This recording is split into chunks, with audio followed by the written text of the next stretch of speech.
L'Espagne n'est pas du tout d'accord et elle l'a fait savoir assez clairement à Donald Trump. Vous n'utiliserez pas nos bases pour vos avions, c'est ce qu'a dit Pedro Sánchez à Donald Trump, contrairement au Portugal qui a autorisé cet accès. Ça a valu évidemment une colère américaine sur l'Espagne. Des pays européens comme l'Espagne ont été horribles. D'ailleurs, j'ai demandé à ce que l'on arrête tout accord et toute relation avec l'Espagne. Je ne suis pas satisfait du Royaume-Uni non plus. Le président américain a la possibilité de décréter un tel embargo et de priver l'Espagne des 18 milliards d'exportations vers les États-Unis, mais ça n'a pas fait trembler Pedro Sánchez qui lui a répondu vertement. La position de l'Espagne se résume en 4 mots. Non à la guerre. Nous ne serons pas complices d'une action néfaste pour le monde et contraire à nos valeurs et à nos intérêts, simplement parce que nous pourrions craindre des représailles de la part de certains. Position radicale de Madrid qui lui a valu des félicitations immédiates du président iranien Pezeshkian qui se satisfait de voir une conscience éveillée du côté occidental, la conscience espagnole. Les Irlandais, très proches de Madrid dans l'opposition à Israël sur le conflit de Gaza, a aussi soutenu Madrid.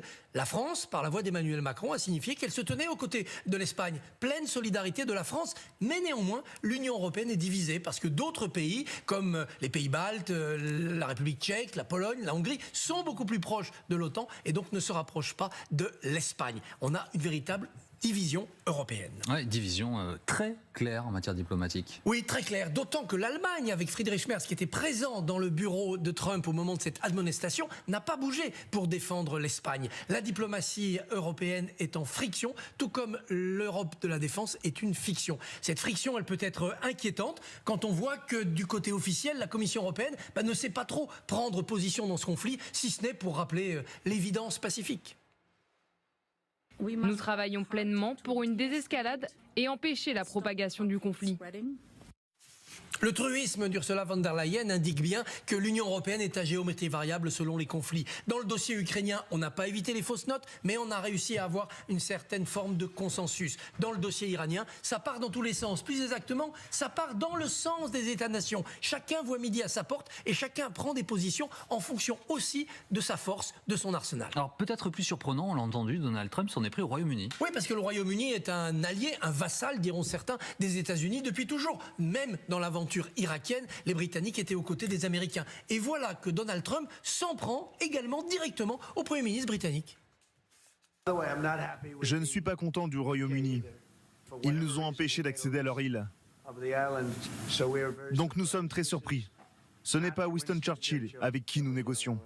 Pourquoi Starmer n'est pas Churchill? Peut-être parce que les Britanniques ont été réticents dans l'usage des bases militaires qu'ils finissent par ouvrir aux avions américains, mais surtout parce que dans l'affaire du Groenland, Keir Starmer a pris parti pour l'Union européenne. On a un véritable rapprochement entre Londres et Paris, les deux puissances nucléaires, hors Union européenne, dans l'Union européenne, comme s'il s'agissait de bâtir une alternative à l'OTAN et au parapluie européen pour demain, au parapluie américain, pour demain protéger l'Union européenne contre les risques en se passant de l'allié si imprévisible qui s'appelle les États-Unis. Soyez les bienvenus si vous nous rejoignez sur LCI, votre matinale en édition spéciale à nouveau ce matin pour suivre au plus près ce conflit.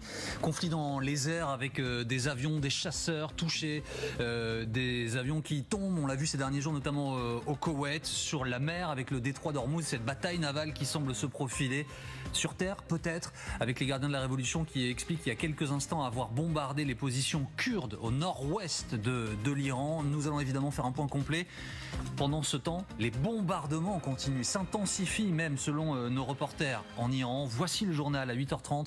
Il est présenté par Lorraine Barrière. Téhéran sous les bombes israéliennes au matin du 6e jour de guerre au Moyen-Orient. Nous ferons un point sur la situation en direct de Tel Aviv, toujours en alerte.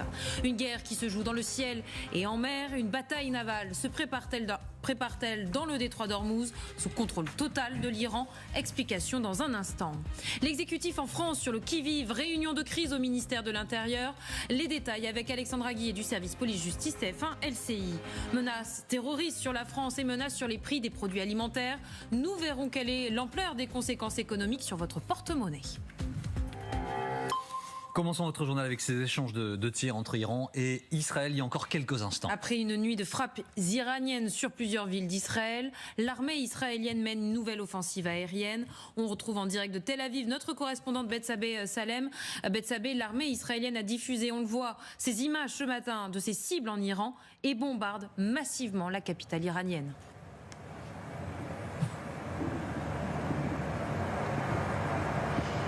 Oui, d'ailleurs, sur place sont rapportées de très violentes explosions dues à ces frappes de l'armée israélienne qui pilonne pour la 12e fois des cibles stratégiques à Téhéran.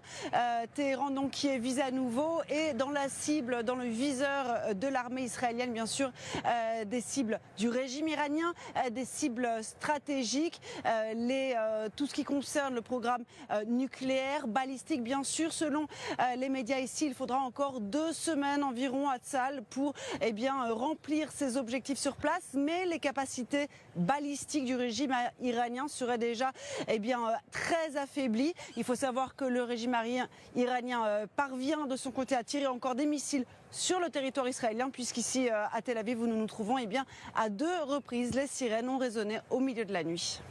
Merci beaucoup Bethsabée Salem avec Liette Lerner en direct d'Israël ce matin. L'Iran qui maintient qu'il contrôle le détroit d'Ormuz. Oui, j'ai l'historique de ce bras de mer stratégique où des milliers de navires sont bloqués sous la menace de frappe.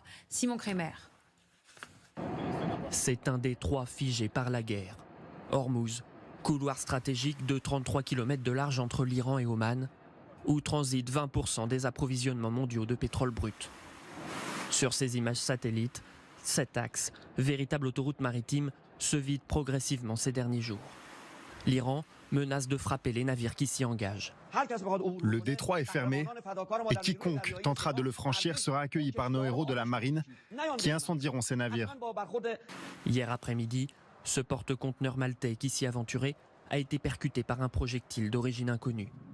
Et sur ces images, c'est un navire de la marine iranienne qui est visé, pris pour cible par les Américains. Cette extrême tension en pleine mer pourrait affecter lourdement nos importations. On a beaucoup de trafic maritime maintenant qui est détourné, qui fait le tour de l'Afrique. Donc ça va renchérir un certain nombre d'approvisionnements, ça va allonger les délais d'approvisionnement, donc ça va perturber les chaînes de valeur, y compris pour des approvisionnements qui n'ont rien à voir avec les hydrocarbures. Selon un décompte, plus d'une 50aine de navires français seraient bloqués dans le détroit d'Ormuz. Et dans ce même détroit, outre le trafic pétrolier, de nombreux bateaux de croisière sont eux aussi bloqués. Léa Nabol a recueilli les témoignages de touristes très inquiets. Plusieurs fois par jour, ce message pour appeler aux passagers de rester à bord. Nous considérons que le navire est le lieu le plus sûr pour tous nos passagers. 6000 touristes sont bloqués à Dubaï sur ce bateau de croisière. Il y a quelques jours, ce passager italien racontait son expérience. Nous allons bien et la situation est plutôt calme. Hier matin, nous avons vu quelques traînées dans le ciel, mais nous n'avons pas vu s'élever des colonnes de fumée. Nous sommes tout de même anxieux et nous espérons rentrer en Italie rapidement. Sur les réseaux sociaux, ils sont